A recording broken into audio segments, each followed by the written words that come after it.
दोस्तों आज की इस वीडियो के अंदर हम आप सभी के साथ में अपनी क्लास 7 साइंस सब्जेक्ट के चैप्टर नंबर 17 के पार्ट 2 को डिस्कस करने वाले हैं। और अगर आपने अभी तक पार्ट 1 की वीडियो को नहीं देखा तो जाओ एक बार सबसे पहले आप उसको देखो, समझो, फिर यहाँ पे आना। ठीक है, तो आज हम स्टार्ट करेंगे हमारे यहाँ वाले पैराग्राफ से। और यहाँ पे कहते हैं they came across numerous insects, spiders, squirrels, ants and the various other small animals on the bark of the trees, plant leaves on and on decaying leaves on the forest floors. अब basically यहाँ पे आप सभी को क्या बताना चाहते हैं कि भाई मैंने आपको कल लास्ट वाले पार्ट में बिल्कुल बताया था वीडियो के कि भाई कुछ बच्चों को वहाँ पे तितलियाँ दिखाई दे जाती हैं हमारे जंगल के अंदर, तो वो उनका पीछा करना स्टार्ट कर देती हैं। तो जब वो उनका पीछा कर रही होती हैं तो क्या होता है कि उनको भाई जो कांटे वगैरह होती हैं कुछ के, और कुछ के जो सीड्स वगैरह होती हैं उनके कपड़ों के साथ में, बालों के साथ में चिपक जाती हैं।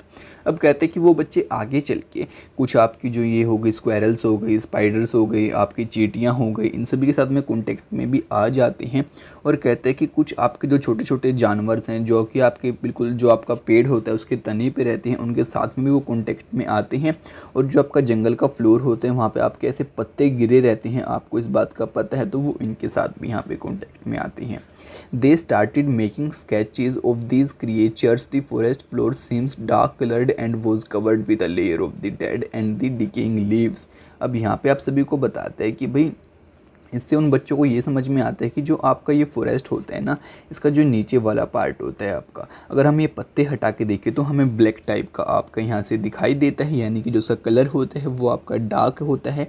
और साथ में आपको ये भी बताता है कि बच्चे फिर क्या करते हैं, इन सभी की वहाँ पर अपनी नोटबुक के अंदर इमेज बनाना भी स्टार्ट कर देते हैं। और वो देखते हैं कि बहुत सारे यहाँ पे आपके पत्ते टूट कर और बहुत सारे आपके यहाँ पे फ्रूट्स हो गए, सीड्स हो गए, और आपके जो स्मॉल हर्ब्स होती हैं वो टूट के यहाँ पे गिरी हुई हैं आपके जंगल के फ्लोर के ऊपर। ठीक है, the decaying matter was the moist and the warm. और जो भी चीज़ आपकी यहाँ पे गिरी हुई है वो कैसी है आपकी, एक तो यार नमी वाली है, दूसरी वो आपकी गर्म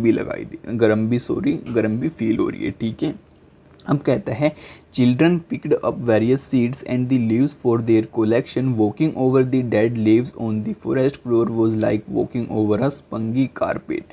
अब यहाँ पे बताते हैं कि बच्चे क्या करते हैं, उसके बाद बहुत सारे सीड्स होते हैं जो इन पत्तों के ऊपर से वो कलेक्ट करने की कोशिश करते हैं, और जो वो इनके ऊपर चल रहे होते हैं तो उन्हें कुछ अजीब सा यहाँ पे फील होता है। ठीक है, is the decaying matters always warm. अब यहाँ पे आपको कहते हैं कि जो आपका डिकेइंग मैटर होता है, यानी कि जो अब आपका पत्तों से टूट के गिर गया है और अब वो आपका वहाँ से फिनिश होने वाला है, आपको पता है कि जो हमारी यहाँ पे अर्थ होती है, वहाँ पे जो छोटे मोटे इंसेक्ट होते हैं वो सभी चीज़ों को क्या कर देते हैं, हमारा डिकम्पोज कर देते हैं। तो यहाँ पे आपसे क्वेश्चन पूछते हैं कि क्या वो हमेशा आपका गर्म होता है।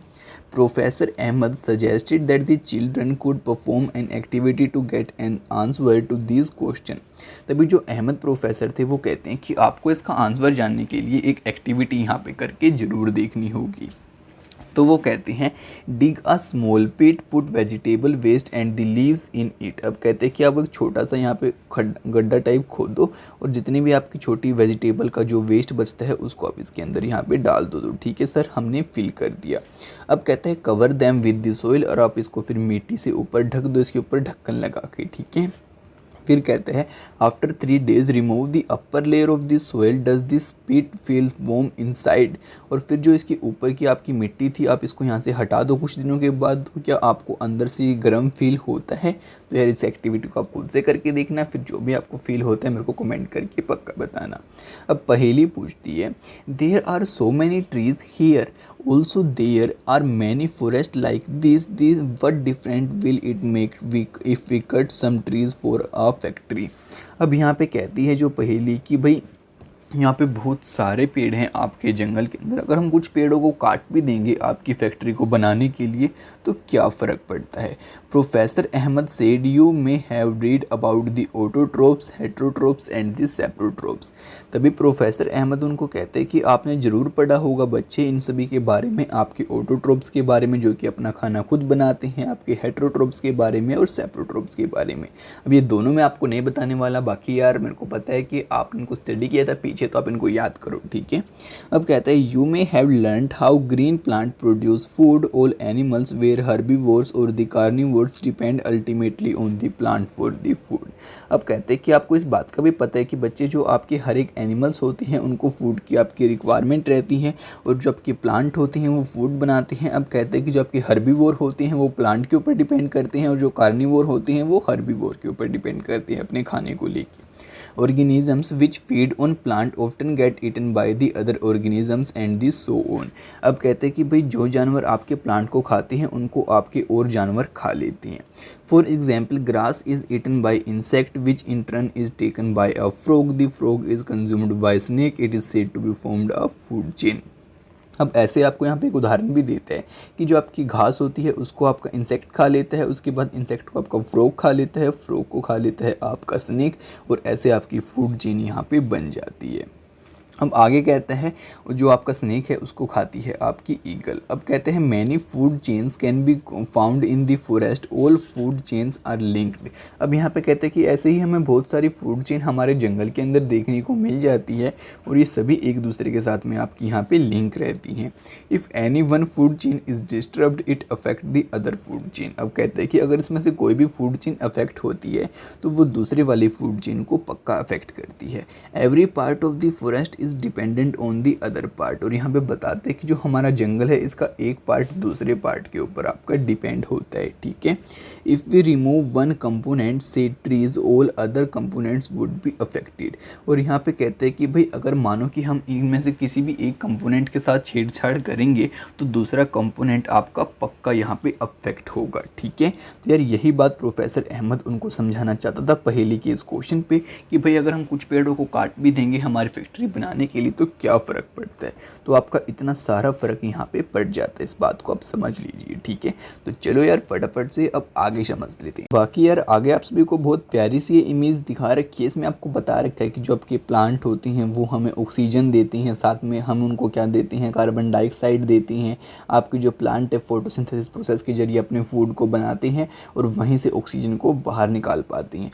और ये बहुत सारी चीज़ों को आपका हैबिटेट देती हैं, जैसे कि जो आपकी बर्ड्स होती हैं वो भी प्लांट्स के ऊपर रहती हैं, जो आपकी मोंकी होती हैं वो भी प्लांट्स के ऊपर रहती हैं, ये हमें फ्रूट्स देती हैं। और ये देखो आपके यहाँ पे बहुत सारा आपका मतलब कि जो डिकेइंग मैटर है वो नीचे गिरा हुआ है। और जो आपकी यहाँ की मिट्टी होती है, अब आपके छोटे मोटे इंसेक्ट भी हमें यहाँ पे देखने को मिलते हैं जिनको हम कहते हैं डिकम्पोजर्स। और जो आपकी मिट्टी होती है उसके अंदर आपके न्यूट्रिएंट्स भी यहाँ पे चले जाते हैं, और जब का पानी भी इस मिट्टी के अंदर हमें देखने को मिल जाता है। तो चलो फटाफट से अब आगे चलते हैं। अब कहते हैं professor Ahmad ask children to pick up leaves from the forest floor and observe them under an hand lens.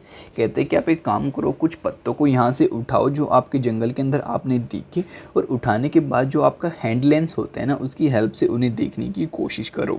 They found टिनी mushrooms over the decaying leaves. तो उन बच्चों को क्या दिखाई देता है, छोटी छोटी मशरूम्स टाइप स्ट्रक्चर आपका दिखाई देता है, या फिर मशरूम ही दिखाई देती हैं उन पत्तों के ऊपर। They also saw an the army of tiny insect. और उन्हें आर्मी भी दिखाई देती है छोटे छोटे इंसेक्ट्स की, ठीक है।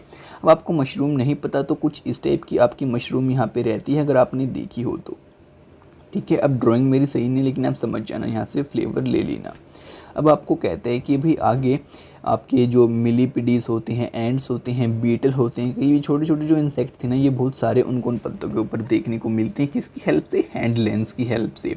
दे were wondering how these organisms live here there. तभी वो बच्चे यहाँ पे आश्चर्यचकित हो जाते हैं और कहते हैं कि भाई कैसे इतने सारे इंसेक्ट यहाँ पे रह पा रहे हैं इन पत्तों के ऊपर में। Professor Ahmed explain that the apart from these animals which are easily seen there are the several organisms and the micro organisms that live in the soil। कहते हैं कि भाई आप इन जानवरों से अगर अलावा भी ध्यान से देखेंगे तो यहाँ पे और भी बहुत सारे जानवर ऐसे हैं जो कि बिल्कुल बहुत छोटे छोटे हैं, और आपके वो वाले ऑर्गेनिजम्स भी यहाँ पे रहते हैं आपके इन पत्तों के ऊपर। Paheli wondered what mushrooms and the other micro organisms eat. अब तभी यहाँ पे पहेली पूछती है कि जैसे कि आपकी मशरूम हो गई और भी बहुत सारे छोटे छोटे आपके माइक्रो ऑर्गेनिजम्स होते हैं, वो यहाँ पे खाते क्या हैं।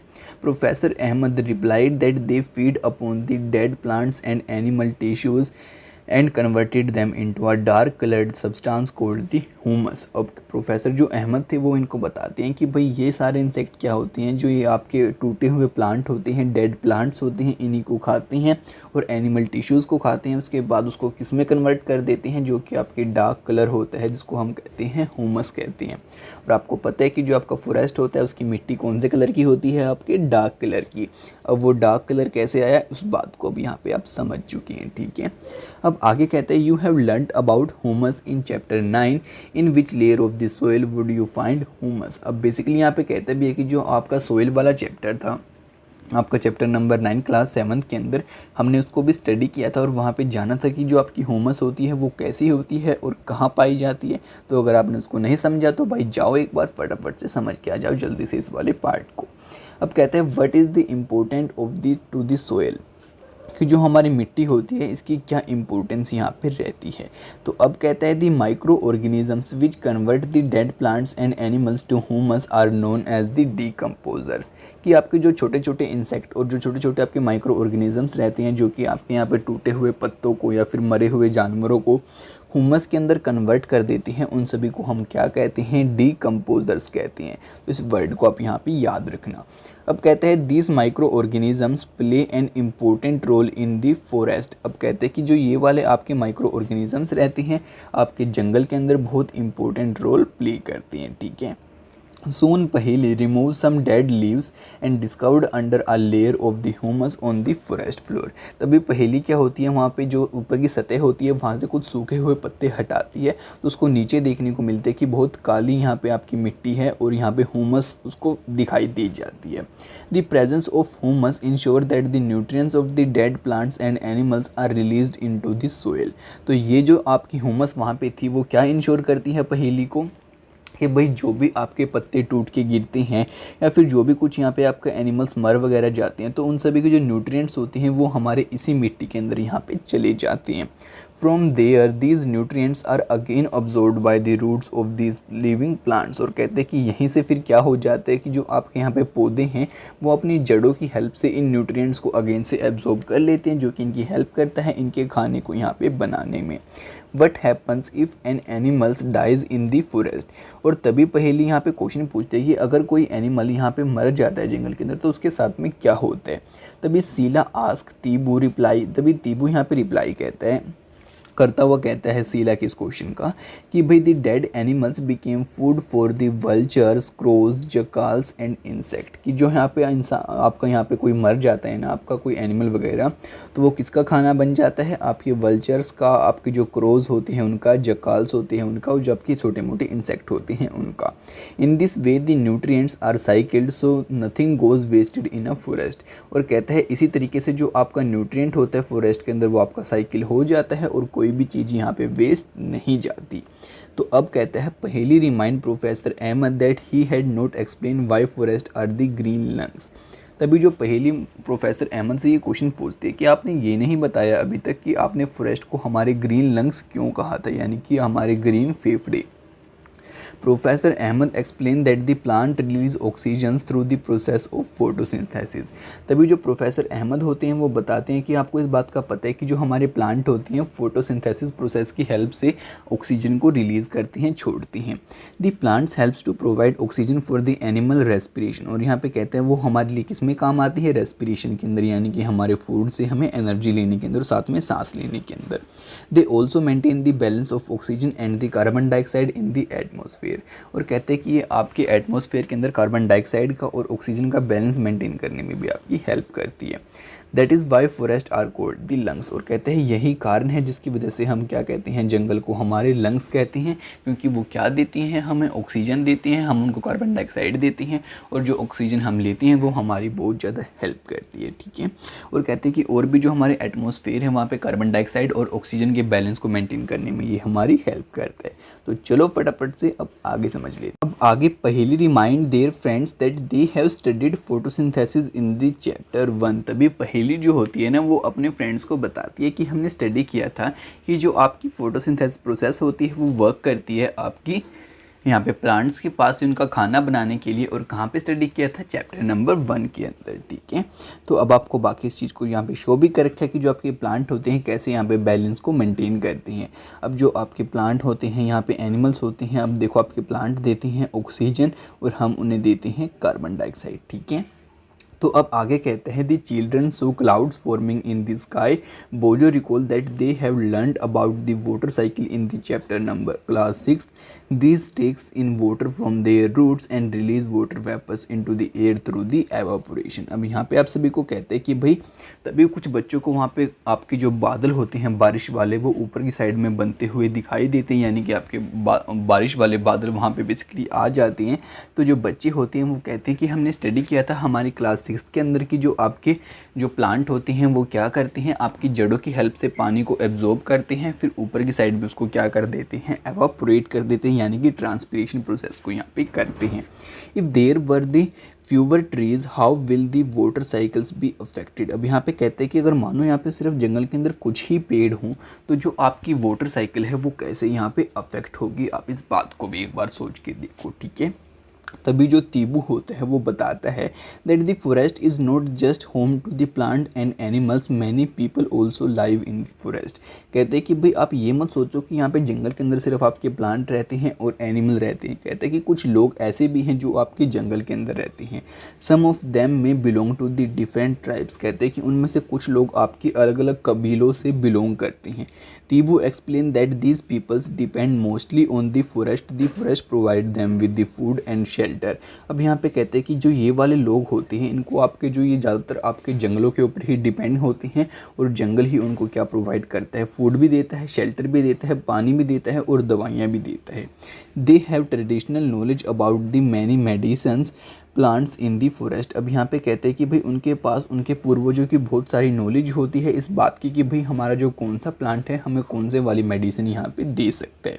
While Boojho was drinking water from a small stream he saw some deer crossing the stream they disappeared into the bushes. तभी क्या होता है कि बोजो वहाँ से एक जो आपकी नदी वगैरह कुछ बह रही होती है वहाँ से पानी पी रहा होता है, तभी वो देखते हैं कि कुछ यहाँ से आपकी जो हिरन थी वो भागे हुए आए और फटाफट से यहाँ पे भागे हुए चले गए बशीज के अंदर। The dense bushes and the tall grass provide animals with a food and shelter.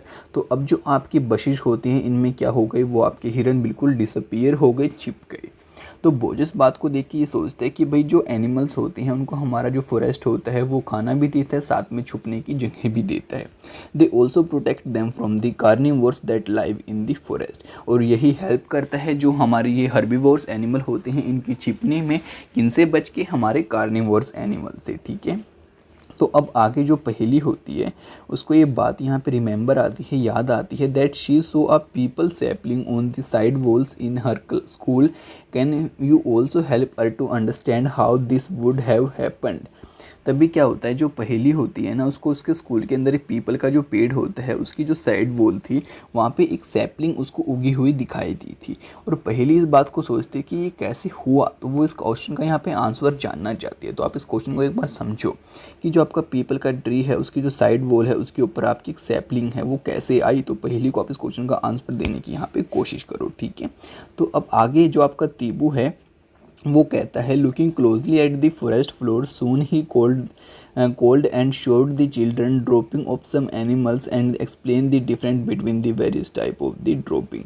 अब वो कहते हैं कि भाई आपको यहाँ पर फॉरेस्ट है ना जो आपके जंगल का, इसको आप थोड़ा ध्यान से देखो तो आपको यहाँ पे दिखाई देगा बहुत सारे एनिमल्स ने यहाँ पे पोटी कर रखी है, आई मीन उनकी ड्रॉपिंग बोलेंगे हम यहाँ पे। ठीक है, आप समझ जाना, अब मैं बार बार इस वर्ड को रिपीट नहीं करूँगा।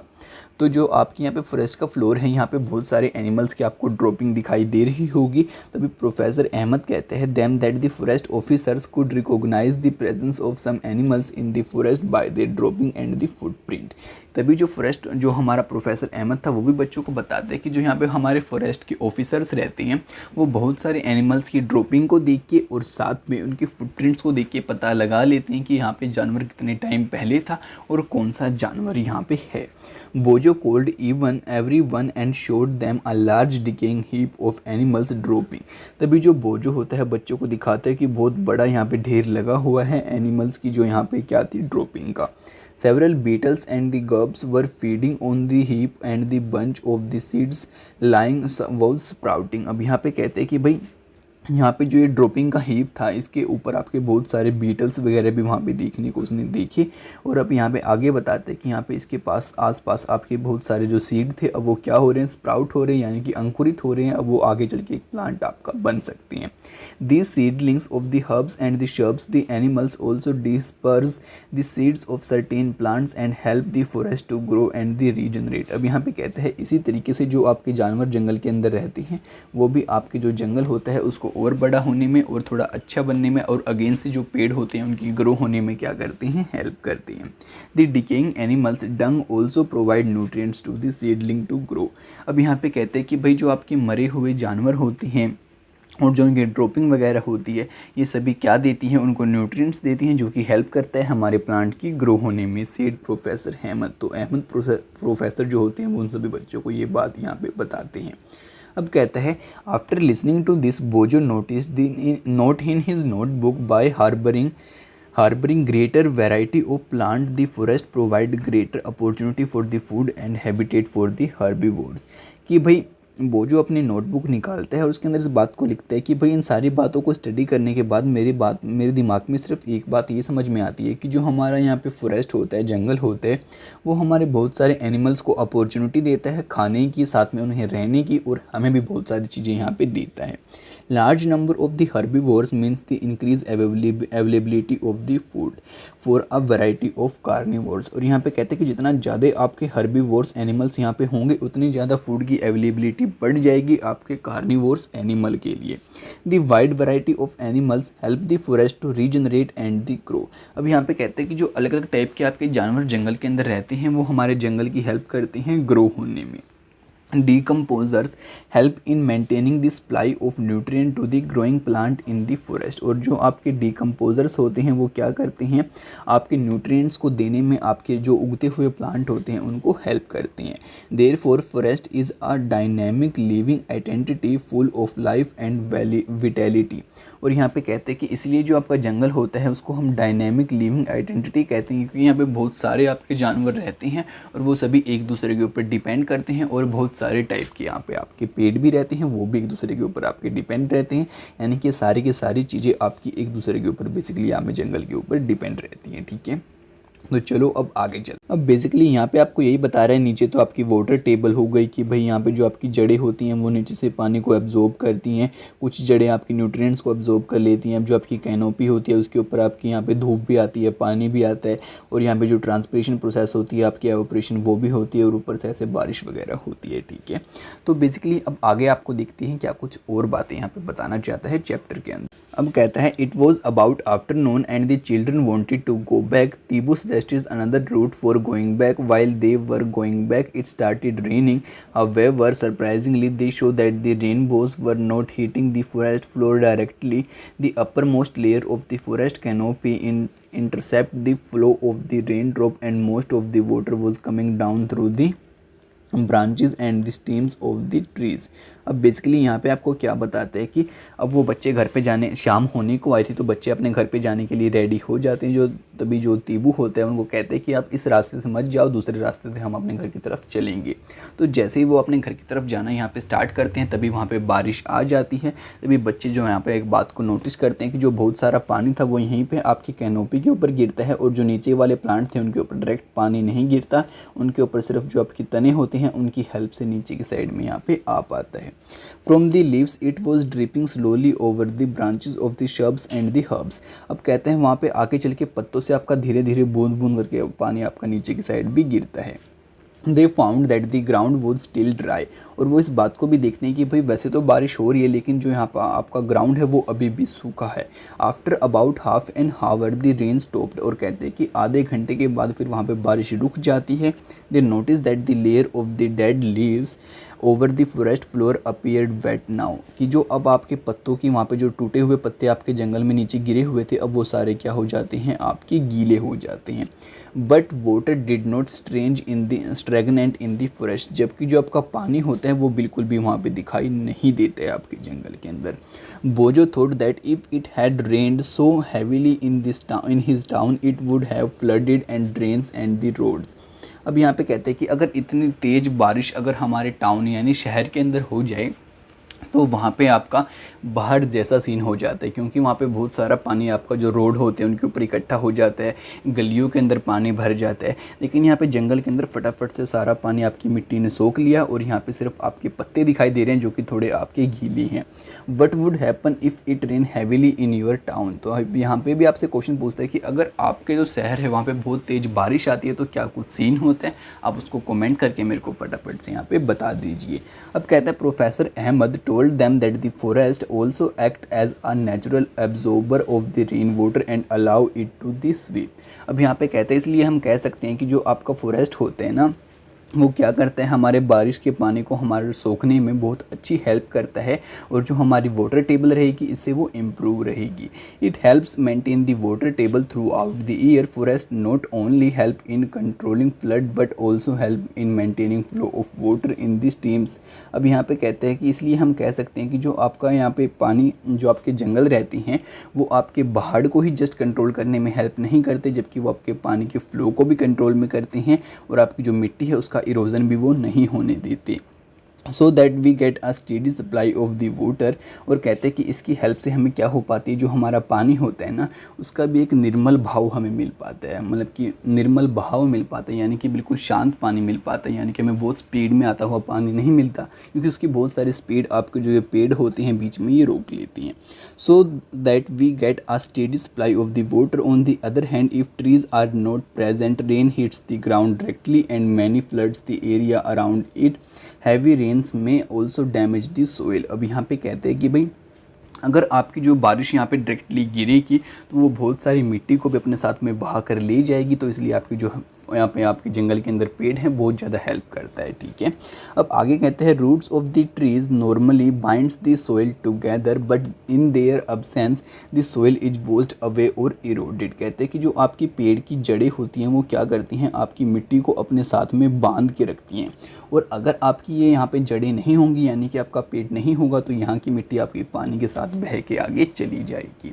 The children spent an hour at the Tibu village on their way back. The weather of the village was quite pleasant. अब क्या होता है कि बच्चे जब अपने घर पे जा रहे होते हैं तो वो तीबू के गाँव में कुछ टाइम के लिए रुकते हैं और वहाँ पे देखते हैं कि वहाँ का जो वातावरण है बहुत ज़्यादा शांत और अच्छा है। Villager told them that due to the surrounding forest they receive good rainfall. कह रहा है कि भाई यहाँ पे जो हमारे आसपास ये जंगल है ना इसकी वजह से हमें भी बहुत अच्छी बारिश यहाँ पे देखने को मिल जाती है। The air also remain cool. और यहाँ की जो हवा है वो भी ठंडी रहती है। Noise pollution two is less because of the forest absorb the noise of the near by highway. और यहाँ पे कहते हैं कि भाई यहाँ पे जो आपको ये जो शोर वगैरह सुनाई देता है आपकी कार्स का, जीप का या फिर कोई भी व्हीकल रहता है उसका, तो वो बहुत कम आता है। वो क्यों आता है, क्योंकि जब आपको फॉरेस्ट होता है बहुत सारी जो आवाज़ होती है उसको अपने अंदर अब्जॉर्ब कर लेता है। The children learn about the history of the village. It surprise them that the village and the agriculture fields of that area were created after clearing the forest about 60 year ago. अब यहाँ पे क्या होता है कि बच्चे इस बात को देख के यहाँ पे चौंक जाते हैं जब विलेजर्स उनको बताते हैं कि भाई जो उनका ये गांव था ये तब बसाया गया था उनके दादाजी और उनके दादाजी के द्वारा।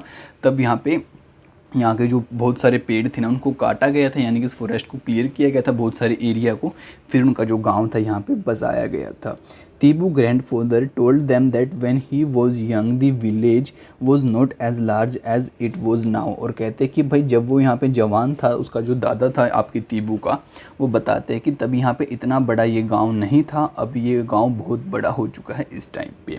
It was also surround by forest. Construction of the roads, building, industrial development and increasing demand of the wood create pressure on the forest and it started the vanishing. और यहाँ पे कहते हैं कि भाई हमारी जो डिमांड होती है वो धीरे धीरे बढ़ती चली जाती है, जैसे कि हमें भाई बिल्डिंग्स वर्क के लिए, हमारी जो यहाँ पे इंडस्ट्री रहती हैं यानी कि फैक्ट्री, उनकी डेवलपमेंट के लिए बहुत सारी चीज़ों के ऊपर हम पेड़ों के ऊपर डिपेंड करते हैं और वो उसके ऊपर फिर अगर आपके लोगों की डिमांड बढ़ेगी तो क्या होगा, आपके फैक्ट्री को भी ये चीज़ें ज़्यादा से ज़्यादा बनानी होंगी, तो इसका प्रेशर कहाँ पे जाके पड़ेगा, आपके फॉरेस्ट के ऊपर जाके पड़ेगा, ठीक है।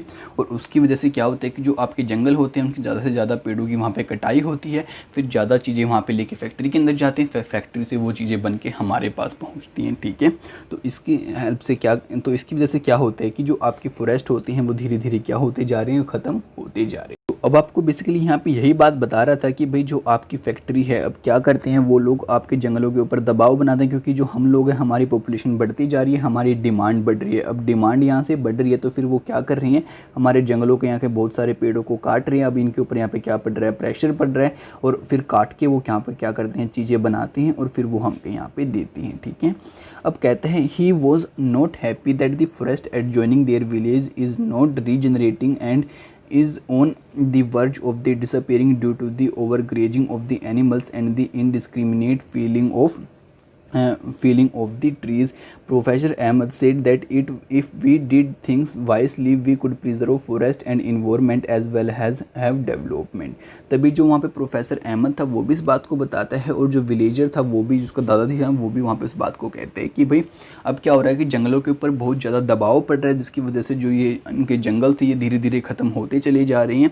और यहाँ पे इस बात को भी बताता है जो प्रोफेसर अहमद होता है कि हमें इनकी तरफ ध्यान देना चाहिए, इनको प्रिजर्व करना चाहिए। अगर हम इनको प्रिजर्व करेंगे तो ये हमारे आगे चल के बहुत ज़्यादा हेल्प करने वाले हैं। Children prepare a few picture to shows the consequences of such an event at the end of the visit. Professor Ahmad ask children to sum up their importance of the forest. The children wrote forest provide us with oxygen. क्या होता है कि भाई फिर बच्चे वही वो सारी चीज़ें अपनी नोटबुक के अंदर बनाते हैं कि अगर यहाँ पे जंगल नहीं रहेंगे तो हमारे साथ क्या क्या सिचुएशन हो सकती हैं। साथ में प्रोफेसर अहमद उनको ये बात भी कहते हैं कि आपने जो जो बातें यहाँ पे सीखी फटाफट से नोटबुक के अंदर राइट डाउन करो। तो बच्चे लिखते हैं कि भाई हमें जंगलों से मिलती है क्या, ऑक्सीजन।